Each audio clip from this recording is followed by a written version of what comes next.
C'est pour dire cette intro que j'ai oublié de faire des consoles, sinon la vidéo serait beaucoup trop longue. Du coup, je les ai pas fait. Mais en revanche, si vous voulez une vidéo plus longue avec plus de consoles, plus d'explications, n'hésitez pas à me le dire en commentaire, comme ça je ferai une deuxième partie un peu plus approfondie. Abonnez-vous! Bonne année! Donc, pour cette première vidéo de l'année, je vais refaire une vidéo bonus. Donc effectivement, j'en ai fait il y a vraiment pas longtemps de vidéo bonus, mais je pouvais pas m'en empêcher de pas en faire une là-dessus. Donc si vous aimez le jeu vidéo gaming, et plus précisément le retro gaming, ce qui veut dire jouer aux vieux jeux quoi, moi j'aime bien ça, c'est chouette. Et ben vous aimerez sûrement ceci, la RG351P de chez Ambernic. Donc voilà, en gros je vais vous présenter cette console bien sûr en vous faisant un unboxing et un test. Bien sûr j'ai déjà ouvert, ça se voit. Donc voilà, c'est parti. Alors, premier truc, le packaging. Donc effectivement, faut en parler. Bah c'est pas beau. Donc c'est une petite boîte comme ça. Et dessus du coup vous avez l'aperçu de la console, un code barre. Et ce qu'il y a dedans du coup la console, un câble de chargeur. Il y a un user manuel du coup, manuel. Et encore un aperçu. Du coup quand on l'ouvre, on tombe sur ça. Bon là je l'ai remis alors effectivement c'est pas beau. C'est pas grave. Avec un petit chiffon que j'ai rajouté moi. Donc voilà, vous avez ça. Du coup, quand vous l'ouvrez, dedans vous avez la petite console avec un filtre blanc dessus que vous enlevez pour avoir la console. Voilà, que je présenterai après. Ensuite, tout ça, vous avez le câble sans l'adaptateur. L'adaptateur, je l'ai également rajouté. Et le manuel qui est écrit en anglais et en japonais, chinois, je sais pas quoi. Je pense que c'est du japonais. Mais bon, voilà.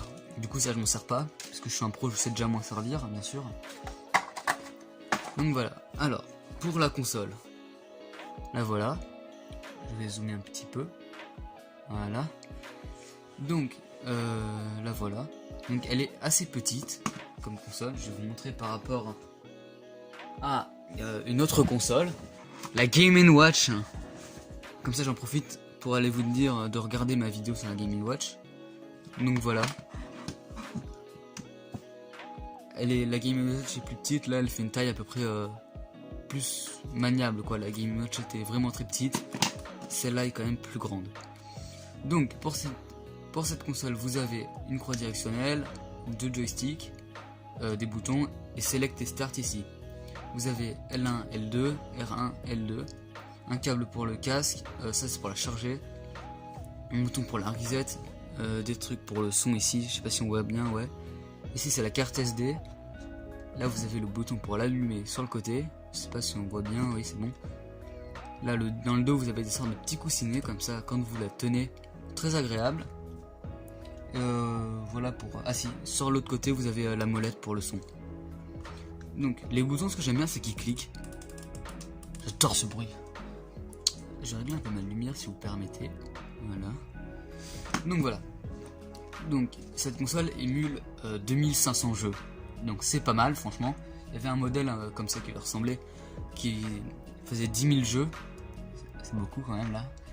Et du coup elle existe en 3 coloris, celle-là, noire, blanche et violette. Du coup j'ai pris la noire moi. Et du coup pour l'allumer, il faut rester appuyé sur ce bouton. Et vous avez l'écran qui charge.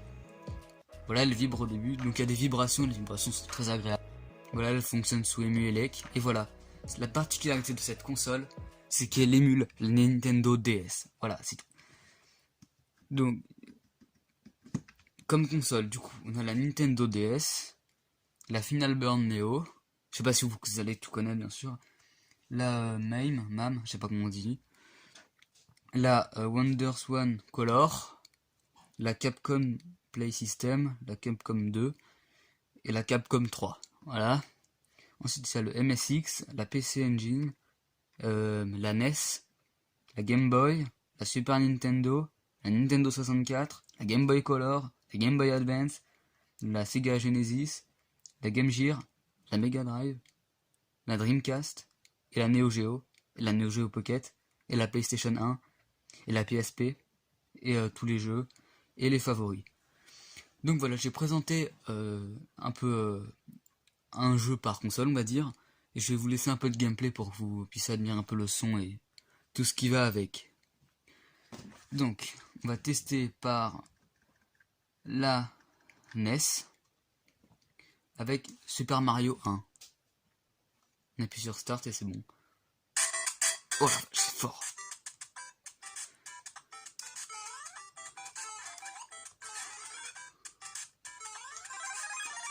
Et voilà, et sur à peu près chaque jeu, vous pouvez soit vous servir du stick, soit de la croix. Et le son, si vous voulez savoir, il est très bon. Je vais vous le mettre un petit peu à fond là. J'espère que vous avez apprécié ce moment ASMR.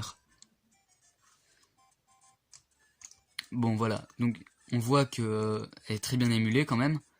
Il n'y a aucun lag, ça marche très très bien.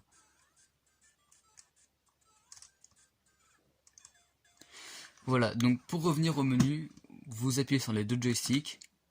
Faites... Ah oui, là il y a plusieurs... On peut prendre des screenshots. Il y a les paramètres pour sauvegarder, lancer une game, ajouter aux favoris, lancer un écran vidéo, mais ça je sais pas comment on fait. Et voilà, revenir en arrière et faire des trucs comme ça. Et bon, ça, moi, ça m'est pas très égal. Voilà, on fait quitte rétro-arch et on retourne dans le menu directement.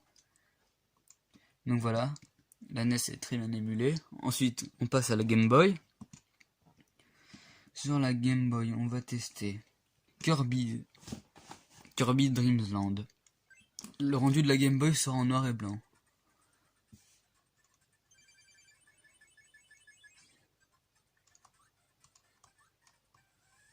Donc je vais vous montrer quelques raccourcis. Si on appuie sur le stick droit et R1, on vient de sauvegarder. Si on appuie par exemple, si on avance, voilà. Et si on appuie sur le stick droit et L1, on revient à notre point où on avait sauvegardé. Si on appuie sur encore ce stick et le bouton L2, on va accélérer le jeu. Du coup, voilà, pour passer les cinématiques, ça peut être pas mal. Et si on appuie sur le stick et R2, on peut voir les FPS. Du coup, là, on peut voir que ça tourne à 59 FPS. Voilà pour la Game Boy. On va tester la Super Nintendo avec 0.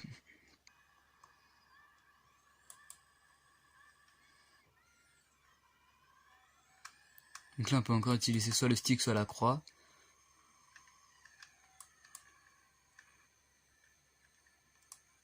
Ensuite, pour la Nintendo 64, on a 5 jeux. Du coup, Banjo-Kazooie, Castlevania, Rayman avec une faute d'orthographe, je sais pas si c'est fait exprès, Mario Kart et Super Mario 64. Alors on va tester Super Mario 64. Enfin non, Mario Kart.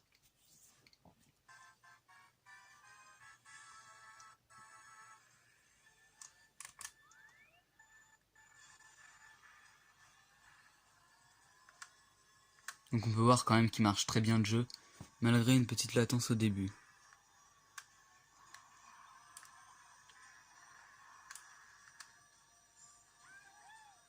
Je ne suis pas très doué à Mario Kart. Hein.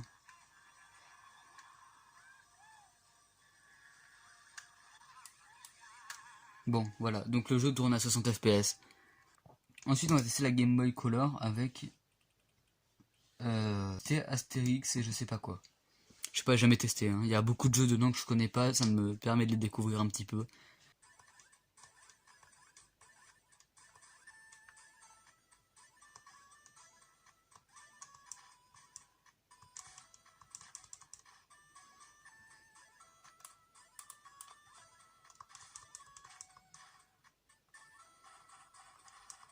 La croix, elle est un peu dure, mais j'aime bien ça. J'aime bien comme ça. C'est quoi ça? Après la Game Boy, on va tester la Game Boy Advance. Naruto Ninja Council 2. Voilà, on commence par le combat de Rock vs Rock Lee.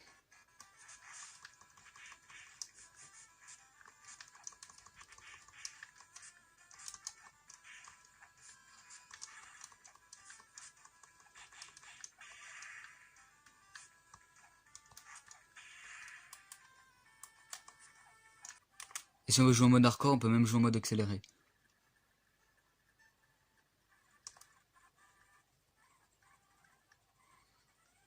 pour plus de fun entre amis, bien sûr. Pour la Game Gear, on va tester le Roi Lion. Je sais pas non plus ce que c'est. Est-ce que c'est le jeu dont tout le monde parle là? Je sais pas, il y a un jeu Roi Lion que tout le monde dit qu'il est génial, j'ai jamais testé. Il est sur la console, je sais. Ok, c'est ce jeu dont tout le monde parle. Donc on peut rugir, ou je sais pas, taper peut-être. Et finalement on est le Roi Lion là, Simba je crois qu'il s'appelle, je sais pas, j'ai jamais vu le film, ne jugez pas. Qui va à une allure phénoménale. Je sais toujours pas à quoi ça sert.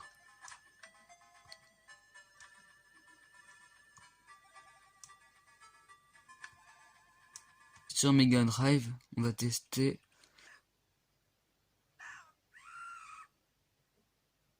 Hein? Qu'est-ce que c'est que ce truc? C'est un jeu. Les animations de ce jeu, je les trouve vraiment stylées. Hein. Avec la qualité de mon téléphone, c'est vraiment pas fou. Hein. Ouais, bon, je suis pas doué, j'ai jamais joué à ce jeu bizarre là. Ok, c'est pour fouetter.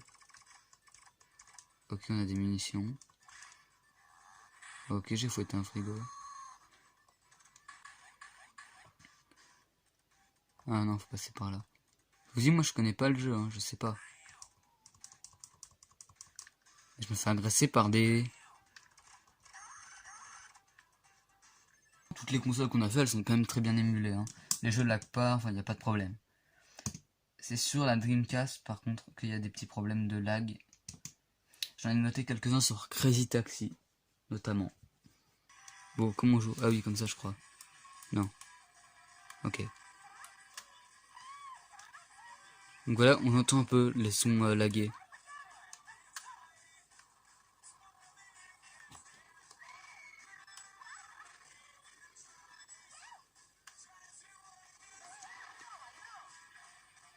Bon, sinon, le jeu est parfaitement jouable. Hein. Là, on peut utiliser la croix également. Ensuite, on va tester la Neo Geo. Sur Neo Geo, on va tester Metal Slug.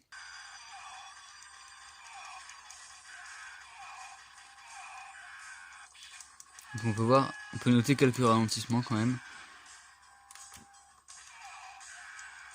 Mais le jeu tourne quand même à 60 fps.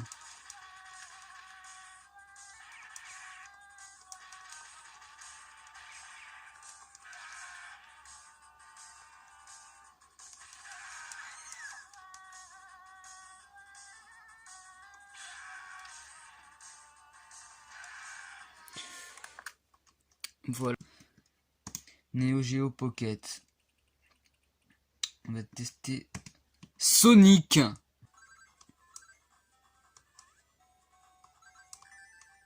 Hein? Ah, j'ai pas vu.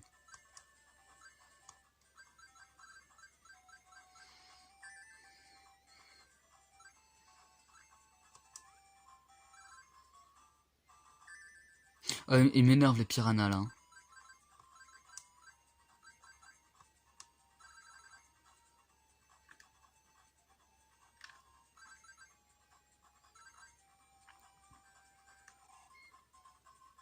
Oui, voilà. PlayStation 1. Donc là, on a pas mal de jeux, franchement, ça fait plaisir. On a même GTA 2, qui est... Je ne dirais pas... Voilà. Donc on va jouer à Crash Bandicoot, je sais pas combien.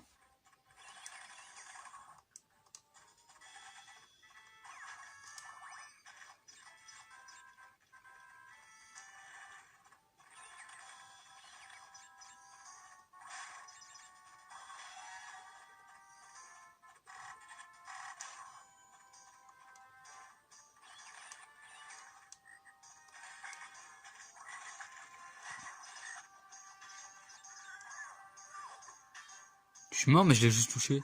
C'est la PSP avec Megaman.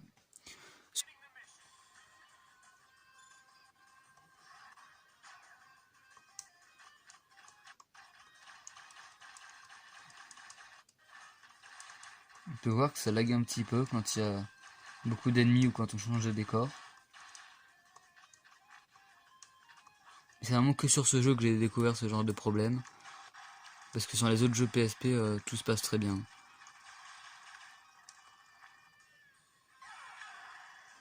Bon, voilà pour la PSP. Je trouve qu'il y a des cheats en plus.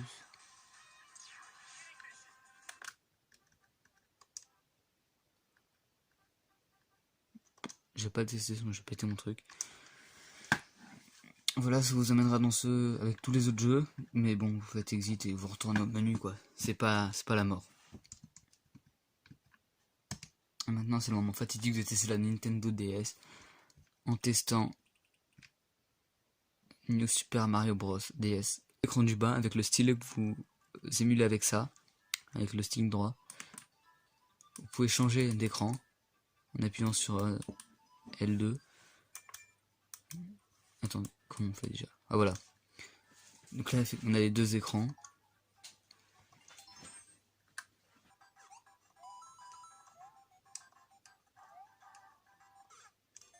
Vous voyez quand même que ça reste parfaitement jouable hein, sur la Nintendo DS. Je vais quand même finir le premier niveau. Hein. Juste pour vous dire que la vidéo a coupé mon outro. Du coup, je la refais. Voilà, likez la vidéo et abonnez-vous. Et ciao. Je vais prendre le gros champignon, je sais où il est.